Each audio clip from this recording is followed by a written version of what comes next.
Hello friends, ఈరోజు నేను మీకు చూపించబోయే రెసిపీ గోంగూర పప్పు. దీనికోసం నేను 1/2 కేజీ కందిపప్పుని తీసుకొని బాగా కడిగి వాటర్ పోసుకొని స్టవ్ పైన పెట్టేశాను. నెక్స్ట్ ఇంకొక గిన్నెలో గోంగూర తీసేసుకొని అందులో కాస్తంత ఉప్పు వాటర్ వేసి పక్కన పెట్టేసేసుకున్నాను. అండ్ ఈ పప్పులోకి నేను కారం పొడి బదులుగా పచ్చిమిర్చి యూజ్ చేస్తున్నాను. 1/2 కేజీ కందిపప్పుకి 1/2 కేజీ పచ్చిమిర్చి వాడుతున్నాను. ఈ పచ్చిమిర్చిని చిన్న చిన్న ముక్కలుగా కట్ చేసి పెట్టుకోవాలి. అండ్ పప్పు ఉడికిందా లేదా ఒకసారి చెక్ చేసేసుకొని అందులోకి కట్ చేసి పెట్టుకున్న పచ్చిమిర్చిని యాడ్ చేసేయాలి. అండ్ ముందుగానే ఉప్పు నీళ్ళల్లో నానబెట్టి పెట్టుకున్న గోంగూరను బాగా కడిగేసి అది పప్పులోకి యాడ్ చేసేయాలి. అది పప్పులోకి బాగా కలిసేలాగా గరిటెతో బాగా మిక్స్ చేసి మూత పెట్టేసేసుకోవాలి.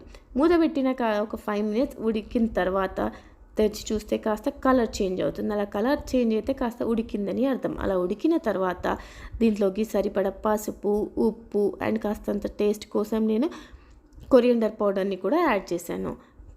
తర్వాత అది కాస్తంత మూత పెట్టేసి కాస్తంతసేపు ఉడకనివ్వాలి. ఆ లోపు మనం ఇంకొక బాణీ తీసుకొని పోపుకు రెడీ చేసేసుకుందాం.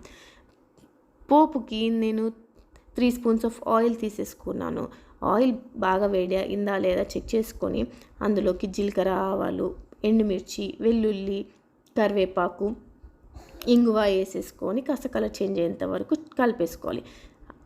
అలా అయిన తర్వాత నేను దాంట్లోకి 1 గ్లాస్ ఆఫ్ వాటర్ పోసేసుకున్నాను. ఆ వాటర్ బాయిల్ అయ్యేంతలోపు మనము పప్పు గుద్దితో బాగా మెత్తగా చేసేసుకుందాం.